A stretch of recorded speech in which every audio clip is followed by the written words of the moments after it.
कहानी है रामपुर गांव की, जहां के मर्द महिलाओं को हमेशा नीचा दिखाने की कोशिश में रहते।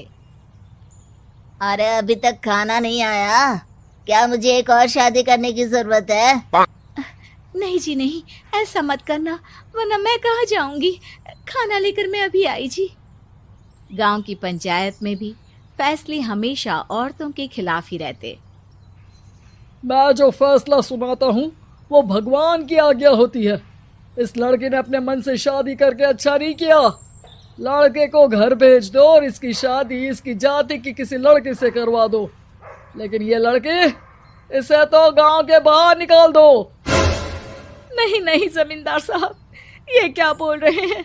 ऐसा नहीं हो सकता। मेरी बेटी मासूम है, इसे अच्छे बुरे की समझ नहीं है। अरे कहाँ जाएगी ये बेचारी? कहाँ जाएगी? इतनी चिंता है तो पूरे परिवार का गांव निकाला कर देते हैं। बेचारे पूरे बसे बसाए परिवार को गांव छोड़ना पड़ता है।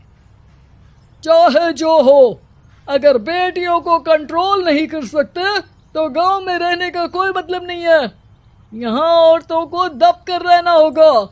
कोई भी अपने हिसाब से कुछ नहीं कर सकता, सब ईश्वर की मर्जी से ही होगा। तभी गांव का एक आदमी दौड़ा दौड़ा आता है। सरपंच साहब, जमींदार साहब, वो कालिया है ना, उसकी बेटी पढ़ने के लिए शहर जा रही है। अच्छा, ये कब हो गया? और कालिया की हिम्मत कैसे हो गई ऐसा करने की? लेकर आओ उसे और उसकी बेटी को। बस फिर क्या था, हाजिर हो जाते हैं कालिया और उसकी बेटी सरपंच के सामने। और कालिया, ये क्या सुनने में आ रहा है? बेटी को इंजीनियर बना रहा है तू? और ये बता, गांव में तो स्कूल नहीं है, फिर कहां से इतनी क्लास पास कर गई तेरी बेटी? राधा, जो कि कालिया की बेटी है, उसे लगता है कि सरपंच उसकी तारीफ कर रहे हैं। सरपंच जी, मैंने ऑनलाइन पढ़ाई की है, डिस्टेंस लर्निंग से। सभी में मैंने अच्छे नंबर पाए हैं, जिसे देखते हुए शहर की इंजीनियरिंग कॉलेज में मुझे स्कॉलरशिप मिली है। वाह जी वाह, क्या होती है ये? पहले तो ये बताओ, फिर आगे की बात करते हैं। पूरा गांव राधा की बात सुन रहा था और राधा बोलती जा रही थी। तो ऐसे मैं फ्री में एक अच्छी शिक्षा लेकर गांव में जो कुछ परेशानियां हैं, जैसे बिजली, पानी और इंटरनेट जैसी समस्याओं के लिए काम करूंगी। मैं गांव को शहर से जोड़ने के लिए पुल का निर्माण करवाने का प्रस्ताव रखूंगी। मुझे पूरी उम्मीद है कि जल्द ही हमारा गांव भी तरक्की की राह पर चल पड़ेगा। राधा की बात सुनकर सारे गांव वाले ताली बजाने लगते हैं। सरपंच को समझ नहीं आता कि वो क्या करे। चुप रह नादान लड़की, गांव के खिलाफ जाने के लिए तुझे गांव से बेदखल कर दिया जाएगा, वो भी पूरे परिवार के साथ। और हाँ, अगर ठीक से गांव में रहना चाहती है तो ये पढ़ाई लिखाई छोड़ दे। हम तेरे लिए गांव का कोई होनहार लड़का देखेंगे। तभी गांव का एक आदमी बोल पड़ता है। अरे नहीं नहीं सरपंच जी, राधा बिटिया जो बता रही है, अगर वैसा हो जाए तो हम लोगों को पैसा कमाने के लिए बाहर नहीं जाना पड़ेगा। हाँ जी, और ना ही कोसों दूर पानी के लिए भटकना पड़ेगा। हमारे बच्चे भी अच्छी पढ़ाई कर सकेंगे और आगे बढ़ेंगे, ना कि हमारी तरह खेती करते बैठेंगे। क्यों गांव वालों, राधा बिटिया का साथ देना चाहिए ना। सरपंच देखता है कि गांव राधा के साथ है तो वो चुप हो जाता है। वो घर आकर अपने सलाहकार से बात करता है, जो बहुत ही चालाक किस्म का इंसान होता है। अरे सरपंच साहब, आपको बहुत ही होशियारी से काम लेना पड़ेगा। एक बार गांव तरक्की कर गया, यहाँ के बालक पढ़ लिए तो कोई ना पूछेगा आपको। और फिर ये जो बेटा और बेटी है ना आपके, इनको भी आम लोगों की तरह ही जीवन जीना होगा। हाँ, लेकिन करे तो क्या करे? वो ना आप मुझ पर छोड़ दीजिए, बस मैं जैसा बोलूं करते जाइए। अगले रोज सुबह जब गांव वाले सोकर उठते हैं तो राधा के घर के बाहर और साथ ही वो लोग जिन्होंने राधा का सपोर्ट किया था, उनके घर के आगे लाल रंग से कल आऊंगी लिखा होता है। कल आऊंगी, यह क्या होता है? अरे यह तो खून से लिखा है, लगता है कोई भूत प्रेत या चुड़ैल का साया है। चलो सरपंच जी के पास चलते हैं। सभी सरपंच के पास जाकर उसे सारी बात बताते हैं। अरे ये तो बड़ी मुश्किल की बात है। चलो मैं एक बाबा को जानता हूँ, उन्हें बुला लेता हूँ। सरपंच बाबा को लेकर गांव के घर के बाहर जाता है।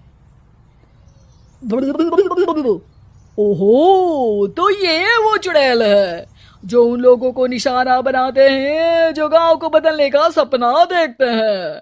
वो गांव को ऐसे ही संपन्न देखना चाहती है, वो नहीं चाहती कि कोई बाहरी यहाँ का कायाकल्प करे।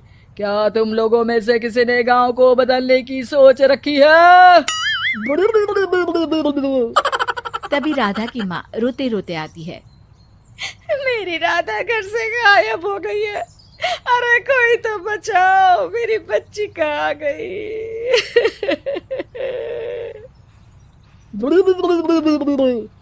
ले गई वो चुड़ैल, तेरी बच्ची को ले गई।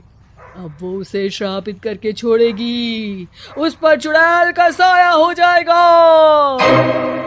तभी बुरी सी हालत में राधा भी वहां आ जाती है। उसके बाल चुड़ैल की तरह फैले होते हैं और कपड़ों में खून लगा होता है। सभी राधा को देखकर डर जाते हैं। माँ, पता नहीं मुझे कौन उठा कर ले गया था। अरे दूर दूर हो जा चुड़ैल, अब हम लोग इस गांव में नहीं रुकेंगे। अरे कैसी बातें कर रहे हैं आप? कल तो आप मेरे भरोसे गांव का हुलिया बदलने, अपने बच्चों को पढ़ाने और तरक्की उन्नति की बात कर रहे थे, तो आज क्या हो गया आपको? ये फिर तुम लोगों को बहकाएगी। ये चुड़ैल गांव में आ चुकी है, ऐसे ही ये तुम्हारे घर के बच्चों को भी ले जाएगी। गांव वाले राधा को गांव से बाहर निकाल देते हैं। उसके माँ बाप रोते रहते हैं, लेकिन गांव वाले नहीं मानते। मैं भी अपनी बहन के साथ गांव के बाहर रहूंगा, लेकिन वो पढ़ाई नहीं छोड़ेगी। वहीं सरपंच के घर पर सलाहकार कहता है। देखा, सांप भी मर गया और लाठी भी नहीं टूटी। लेकिन अगले ही दिन सरपंच के घर के बाहर भी वही शब्द लिखे होते हैं। और फिर सरपंच की बीवी कहती है, हमारी बेटी को किसी ने अगवा कर लिया है। तभी राधा का भाई वहां आ जाता है। अरे गांव वालों, मैंने सरपंच जी की बेटी को देखा था। वो चुड़ैल उसे उठाकर ले जा रही थी। अरे क्या मजाक कर रहे हो? नहीं नहीं सरपंच जी, आप नहीं जानते। वो चुड़ैल अब आपकी बेटी में आ जाएगी, जैसे राधा के अंदर आ गई थी। तभी सरपंच की बेटी वैसी ही हालत में वहां आती है जैसे राधा आई थी। पापा, पता नहीं कैसे मैं गायब हो गई थी। चुड़ैल, इसके अंदर भी चुड़ैल का साया है, मारो इसे। अरे नहीं नहीं, इसे भी राधा के पास गांव के बाहर ही भेज दो। अरे चुप रहो, मेरी बेटी कहीं नहीं जाएगी और चुड़ैल वुड़ैल कुछ नहीं होता है। अरे कैसे बात कर रहे हो सरपंच जी? आप तो बोल रहे थे कि आपका फैसला भगवान का ज्ञान होता है, तो अपने पर बात आई तो अब आप ऐसे बोल रहे हैं। अरे ना ना ना, आपको अपनी बेटी को त्यागना ही होगा। अरे बुलाओ बाबा को। राधा का भाई बाबा को ले आता है, जिसे अब गांव वालों के डर के कारण सच बोलना पड़ता है।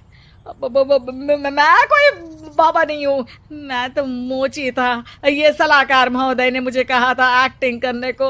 अब वो मुझे पैसे देने वाले हैं। अब मुझे माफ कर दो। गलती हो गई, मुझे माफ कर दो।